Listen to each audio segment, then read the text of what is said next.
import license. Femi Otedola at a time had to import only himself had license to bring diesel into this country. Nobody create monopoly for you that you cannot become a multi-billionaire. So guys, you've been listening to Cosmas Maduka. He's a Nigerian businessman, a philanthropist. He's the founder and the president of Coscharis Group. Coscharis Group is a big company that many of us know. It's in Nigeria. And he was also featured in Forbes Africa TV series. The name of that TV series was The Worst Day with Peace Hyde. And currently, the man is estimated to be worth over 500 million US dollars. So this is not just some random person that you would say, okay, maybe because he has failed or because he's poor or he did not succeed in business. This is a real businessman. And we're going to come back and talk about what he's saying. But for now, let's just continue with the clip. Far away. If you recall, if you follow the news clearly, I think 1985 or 88 by Concord newspaper, I was voted as #1 businessman by Concord. Dangote was #2. Compare my wealth with Dangote today. Dangote can write one check and buy everything I have, and I'm not anywhere. There are privileges that people enjoy. Import license. Femi Otedola at a time had to import only himself had license to bring diesel into this country. Nobody create monopoly for you that you cannot become a multi-billionaire. I don't want to begin to mention them. So let's not get into that. There are things we do. What we are looking for as an Igbo people, we are not asking you give us special favor. We are asking you give us a level playing field. Yes. If we succeed, we succeed. If we don't succeed, we don't succeed. We are not asking any preferential treatment. Put us on the field. Let's go and play ball. If I am the best player, take me. Simple. Don't tell me that I must bring somebody from Sokoto, I must bring somebody from Ijebu, I must bring somebody from Anambra. Then if somebody did something wrong, if you punish somebody from Sokoto, you must punish another 2 people from Anambra. This federal character is the problem. Create a level playing field so that the best of us could come out.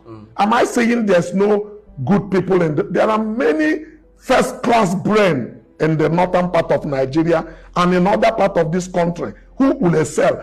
But until we have a country that is based on equity and best brain, we will never make any progress as a nation. It's not about preference of where you come from. I'm not asking for any preferential treatment. What I need is a level playing field. So guys, that's Cosmas Maduka, the CEO, chairman, and founder of Coscharis Group. And like I said earlier, this man is estimated to be worth over 500 million US dollars. And somebody that is worth that amount, and someone that's a businessman of his pedigree, cannot just come out and make careless statements. He cannot make statements that he does not believe in, especially a statement that knows that can even put him in jeopardy of maybe opportunities. So if it was some random person that have not succeeded in business, or the way people like to say, oh, is you're poor and bitter, or you failed, that is why you're bitter. The man has not failed in business. You can see what is worth. Everyone knows Coscharis Group, and is able to say this. Now, what he's saying about the government and how the alleged tribalism and all that, well, no, for Nigerians that have been in Nigeria all this while, they understand that that is possible. That is not something out of the ordinary, based on Nigeria's history, based on the conflicts that has happened in Nigeria between ethnicities or tribes, and especially as regards to the Igbo people. Now, the Igbo people are very enterprising. Many of them or some of them are in business. Many are in business. They are also in every other field. or just like some other Nigerians. But the way people know a community for something, many of them are known for being business people, entrepreneurial, industrious people, and all that. And it's a fact that there are some um, things that have gone wrong when some Igbo people try to enter into the mainstream of maybe doing business. There's some Igbo businesses that were fought. That's just the truth. Maybe it does not affect the main business. I mean the medium businesses or the regular businesses. But you see these big ones. Sometimes you find that they fight them, and they can't fight them for too long. Sometimes, maybe now it's not like before. It was even worse then. People like Ibeto Cement and others. There are a lot of things that went wrong, and that's why the man is saying some of the things he's saying.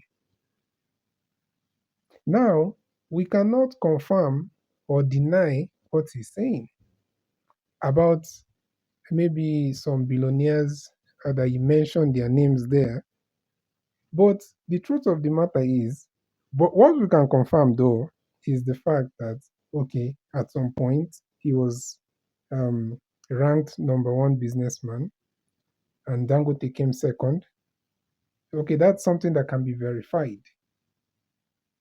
But this other part of okay, maybe the government's involvement in some of those names you mentioned, the Otedola and all that, it's something that okay, it's possible, and or maybe it didn't happen, or maybe it was just Otedola's genius or Otedola's ability to see an opportunity and take it.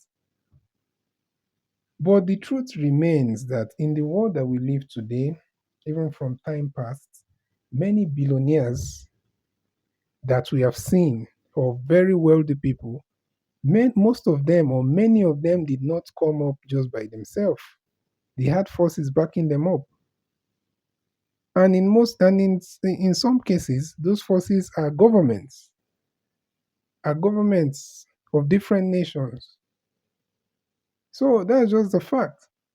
If a government decides to take away the license of every other person doing the same business and just allow one or two people to do it, there's no way those people are not going to become billionaires, even trillionaires if possible. Maybe not trillionaires in dollars, but in their own local currency or in some other currency, maybe they will be multi billionaires. I'm not saying all the billionaires made their money through that way or got their wealth that way, but we know that that happens in the world that we are living today. And that's what Cosmas Maduka is trying to say, or that's what he's saying.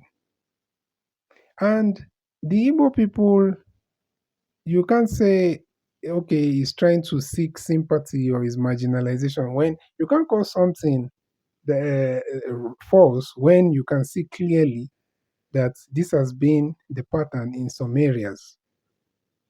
It doesn't mean that they are coming for every Igbo business, but there are some industries or whatever that the Igbo people are still being given tough time.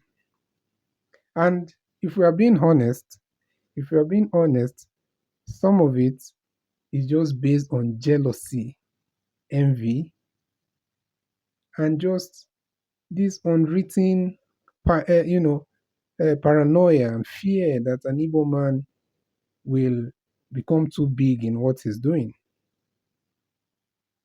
And there's no need to fear something that is benefiting you or benefiting the nation, benefiting the country, benefiting the masses. There's no need to fear that just because of, preconceived hatred or whatever. And that's what Cosmos Matuka is saying. Nobody is asking um, for favors, but just a level playing field, a fair chance. And like I said, also the thing about Otedola and I'm not. We can't confirm that. We can't confirm that. But at the same time, Cosmas Maduka is a man of repute. He's a man that goes to his own method. He's not a camera shy person. He attends interviews. He's somebody that talks to people. He tries to uplift the young people. He tries to inspire those that are also trying to come up in business. And that is a good way to go about it. Because some of these other um, billionaires, they have this mystique around them, whereby they don't grant that much interviews and they don't really talk so much about how they got to where they are. And Cosmos Maduka's approach is different.